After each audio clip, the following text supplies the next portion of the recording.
할렐루야. 주님의 이름으로 환영하고 축복하고 사랑합니다. 오늘 이 새벽 제단을 쌓으며 주님 앞으로 나오시는 모든 분들께 주님께서 말씀을 통해서 큰 은혜를 베풀어 주시고, 또 여러분들과 가정과 또 기업, 또 여러분들의 영육을 만지시고 발걸음을 인도해 주시기를 예수님의 이름으로 축복합니다. 우리 다 함께 찬송가 183장 함께 주님께 올려드리도록 하겠습니다. 찬송가 183장 빈들의 마른 풀같이 하나님께 찬송 올려드리겠습니다.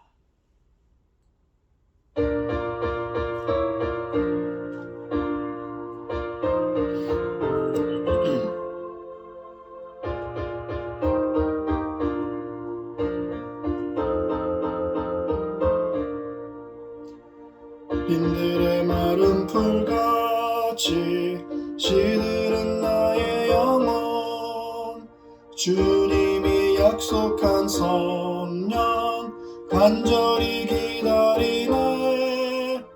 가물어 메마른 땅에 단비를 내리시듯 성령의 단비를 부어 새 생명 주옵소서. 반가운 빗소리 들려 산천이 춤을 추네. 봄비로 내리는 성령 내게도 주옵소서. 가물어 메마른 땅에 단비를 내리시듯 성령의 단비를 부어 새 생명 주옵소서. 절 따라 우로를 내려 조목이 무성하니 갈급한 내 심령 위에 성령을 부으소서. 가물어 메마른 땅에 단비를 내리시듯 성령의 단비를 부어 새 생명 주옵소서. 참되신 사랑의 언약 어길 수 있사오랴. 오늘의 흡족한 은혜 주실 줄 믿습니다. 가물어 메마른 땅에 단비를 내리시듯 성령의 단비를 부어 새 생명 주옵소서. 아멘. 오늘 생명의 삶 본문은 누가복음 4장 16절부터 30절까지 말씀입니다. 누가복음 4장 16절부터 30절까지 말씀입니다. 하나님의 말씀입니다. 예수께서 그 자라나신 곳 나사렛에 이르사 안식일에 늘 하시던 대로 회당에 들어가서 성경을 읽으려고 서심해 선지자 이사야의 글을 들이거늘 책을 펴서 이렇게 기록된 데를 찾으시니 곧 주의 성령이 내게 임하셨으니 이는 가난한 자에게 복음을 전하게 하시려고 내게 기름을 부으시고 나를 보내사 포로된 자에게 자유를, 눈먼 자에게 다시 보게 함을 전파하며 눌린 자를 자유롭게 하고 주의 은혜의 해를 전파하게 하려 하심이라 하였더라. 책을 덮어 그 맡은 자에게 주시고 앉으시니 회당에 있는 자들이 다 주목하여 보더라. 이에 예수께서 그들에게 말씀하시되 이 글이 오늘 너희 귀에 응하였느니라 하시니 그들이 다 그를 증언하고 그 입으로 나오는 바 은혜로운 말을 놀랍게 여겨 이르되 이 사람이 요셉의 아들이 아니냐. 예수께서 그들에게 이르시되 너희가 반드시 의사야 너 자신을 고치라 하는 속담을 인용하여 내게 말하기를 우리가 들은 바 가버나움에서 행한 일을 내 고향 여기에서도 행하라 하리라. 또 이르시되 내가 진실로 너에게 이르노니 선지자가 고향에서는 환영을 받는 자가 없느니라. 내가 참으로 너희에게 이르노니 엘리야 시대에 하늘이 3년 6개월간 닫히어 온 땅에 큰 흉년이 들었을 때에 이스라엘에 많은 과부가 있었으되 엘리야가 그중 한 사람에게도 보내심을 받지 않고 오직 시돈 땅에 있는 사렙다의 한 과부에게 뿐이었으며 또 선지자 엘리사 때에 이스라엘에 많은 나병 환자가 있었으되 그 중에 한 사람도 깨끗함을 얻지 못하고 오직 수리아 사람 나만 뿐이었느니라. 회당에 있는 자들이 이것을 듣고 다 크게 화가 나서 일어나 동네 밖으로 쫓아내어 그 동네가 건설된 산 낭떠러지까지 끌고 가서 밀쳐 떨어뜨리고자 하되 예수께서 그들 가운데로 지나서 가시니라. 아멘. 기도하시겠습니다. 할렐루야. 아버지 하나님 감사합니다. 아버지 하나님께서 우리에게 말씀을 통하여서 은혜 주시기 원하시는 그 축복과 은혜에 감사를 드립니다. 아버지 하나님, 이 시간 이 새벽 제단에 나와 주님의 말씀을 붙잡고 나오는 모든 성도들 주님께서 붙잡아 주시고 말씀으로 다스려 주시고 인도해 주시고 또 말씀을 통하여서 은혜와 평강과 축복으로 충만케 하여 주시옵소서. 홀로 영광 받아 주시기 원하며 모든 말씀 예수님의 이름으로 기도드렸사옵나이다. 아멘. 2020년 한 해 동안 뭔가 이루고 싶거나 성취하고 싶은 것이 있으십니까? 새해가 되어서 뭔가 이루고 싶다는 마음이 들었다는 것은 이전부터 마음에 있었지만 여러 가지 여건 때문에 못했을 수도 있고 또는 의지가 약해서 포기했었을 수도 있을 것입니다. 어찌됐든 못했던 것이나 해보고 싶은 것을 새롭게 시도를 해보겠다고 일단 마음을 먹고 결심하는 것이 참 중요한 것 같습니다. 우리의 삶은 예수님을 믿는 믿음을 중심으로 움직이고요. 또 그렇게 살아내야 됩니다. 그렇다면 올해 오직 예수라는 비전에 걸맞는 자기 자신만의 새로운 시도를 한번 해보는 게 좀 어떨까요? 오직 예수님만으로 정말 똘똘 뭉친 삶의 모습을 만들어 보는 거죠. 신령한 모습, 경건한 모습, 예수님 닮은 모습. 오직 예수의 인생을 살기 위해서 전에 해보고 싶었던 일이나 또 새롭게 시도해보고 싶은 일을 올해 우선순위로 두고 다른 일들을 계획한다면 아마도 조금 더 쉽지 않을까, 가능해지지 않을까 싶습니다. 오직 예수의 삶을 살기 위해서는 예수님께서 어떤 말씀을 하셨고 또 어떤 삶을 사셨는지를 자세히 들여다보면 따라하기가 무척 쉽습니다. 오늘 말씀의 시작부인 16절에 기록된 예수님의 삶이 우리에게 정말 큰 도전을 주고 있습니다. 16절 말씀을 보면 예수께서 그 자라나신 곳 나사렛에 이르사 안식일에 늘 하시던 대로 회당에 들어가사 성경을 읽으려고 서시매. 이 땅에 말씀으로 오신 만유해 주시고 창조해 주시며 전능하신 하나님이신 예수 그리스도께서 안식일에 늘 하시던 대로 회당에 들어가서 성경을 읽으십니다.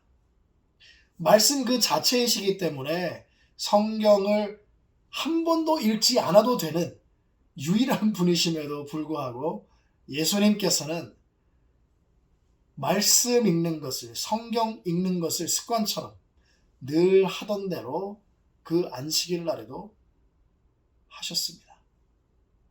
예수님은 어릴 때부터 안식일을 지키고 회당에 나아가서 성경을 읽는 경건한 삶을 중요하게 여기셨죠. 그리고 또 그렇게 실천하고 사셨습니다. 하나님께서는 이 세상에서 하나님의 백성으로 풍성하게 살 수 있도록 우리가 알아야 할 모든 것들을 기록해 주신 것이 바로 성경이죠. 마침 예수님께서 회당으로 들어가실 때 이사야서를 건네받았는데 그중 자기 자신에 대해서 기록되어 있는 말씀을 펴시고 읽으십니다. 그리고 그 말씀이 그날 응하여졌다라고 그 회당에 있는 사람들에게 선포하셨죠.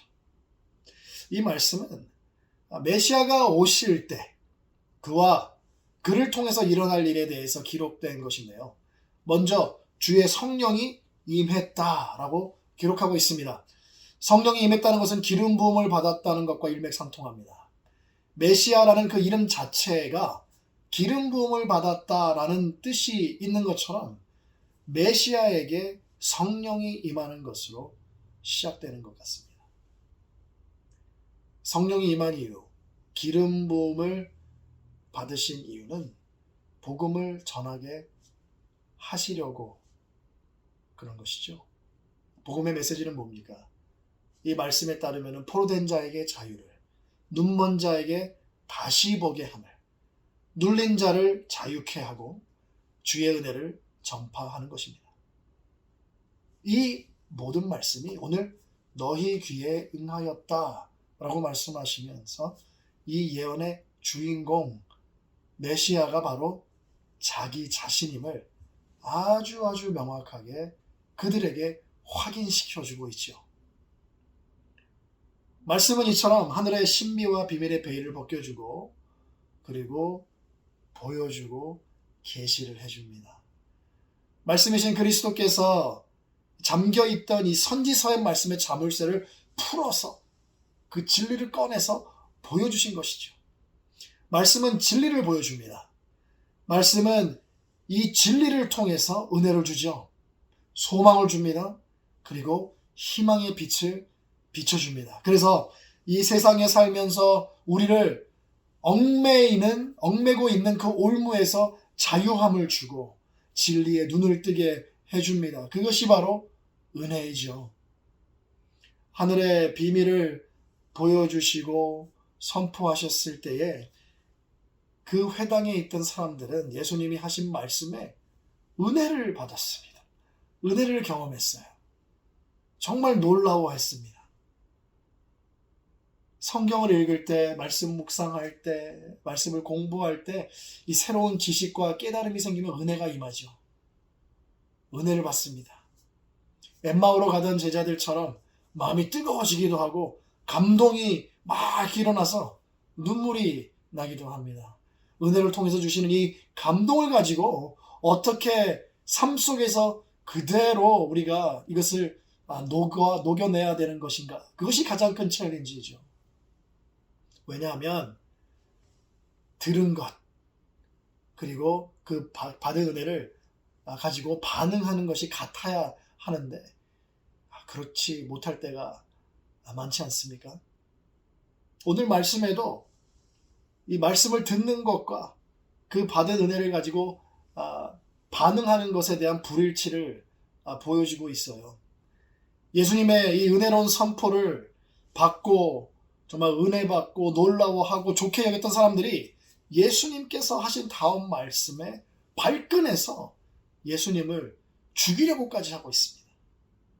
율법과 이 선민주의, 즉 자기들이 하나님의 축복을 자기들만이 하나님의 축복을 받을 자격이 있는 사람들이라고 생각하면서 살아왔는데 예수님은 그 말씀을 가지고 이 예수님에 대한 이 예언의 말씀을 가지고 이방인 사렙다 과부와 이방인 나병 환자였던 나만 장군만이 구원과 나음을 받았다라고 말한 것이 너무너무 싫었던 겁니다.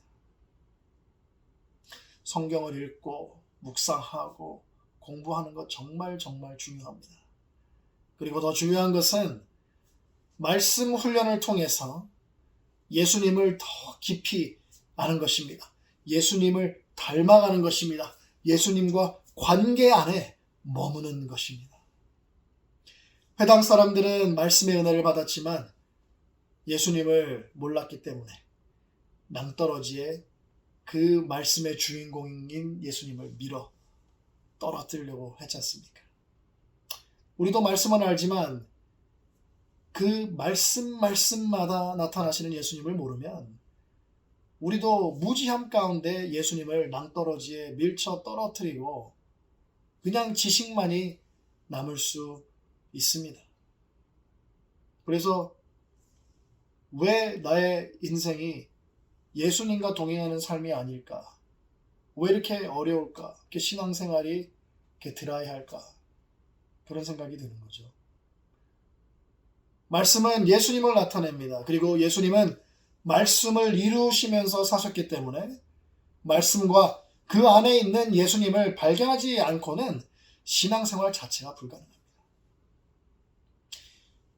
우리의 질그릇에 담긴 보배이신 예수님을 말씀 속에서 매일매일 찾아서 정말 기쁨을 누렸으면 좋겠습니다. 은혜를 받고 누렸으면 좋겠습니다. 그래서 그 보배를 바라보고 또 그 예수님을, 주님을 본받아 살면서 말씀의 은혜를 갑절로 누리는 축복이 충만한 오직 예수의 삶을 사시기를 주님의 이름으로 축복합니다. 기도하시겠습니다. 할렐루야. 아버지 하나님 감사합니다. 아버지 하나님, 오늘도 귀하고 거룩한 말씀 우리에게 주셨습니다. 말씀을 통해서 우리에게 은혜를 주시고 깨달음을 주시고, 또한 우리가 잘못된 길로 가고 있다면 주님 올바른 길로 향할 수 있도록 주님 우리에게 필요한 책찍질도 해주시고, 그리고 또 우리를 보듬어서 인도해 주시기를 원합니다. 아버지 하나님, 말씀을 통해서 예수님을 만나고 찾고 예수님을 붙잡고 닮아가고 예수님과의 관계 속에서 올 한 해 우리가 하루하루를 승리하며 나가기를 원합니다. 오직 예수 그리스도만을 붙잡고 나아가는데 조금도 부족한 점 없도록 아버지 하나님께서 우리를 채워주시고, 성령 하나님 우리에게 임하시고 충만케 하시사 오직 주님만 붙잡고 살아나가 예수님을 나타내는 우리 모두가 될 수 있도록 아버지 하나님 붙잡아 주시고 은혜 주시고 축복해 주시옵소서. 모든 말씀 예수님의 이름으로 기도드렸사옵나이다. 아멘. 계속해서 기도하시면서 우리 몇 가지 기도 제목 함께 나눴으면 좋겠습니다. 첫 번째로 오직 예수만으로 사는 성도로서 변화받고 또 그렇게 승리하면서 나아갈 수 있도록 기도해 주시고, 또 24일부터 있는 선교를 위해서 기도해 주시길 바랍니다. 또 파라과이 다녀오시는 목사님의 안전과 건강을 위해서 특별히 기도해 주시고, 또 코로나 종식이 빨리 될 수 있도록 기도해 주시고, 또 마지막으로 우리 교회 안에 우리 환우들, 질병으로 또 고통받고 있는 우리 사랑하는 형제자매들 기억하시고 기도해 주시기를 부탁을 드립니다. 다 함께 기도하시겠습니다.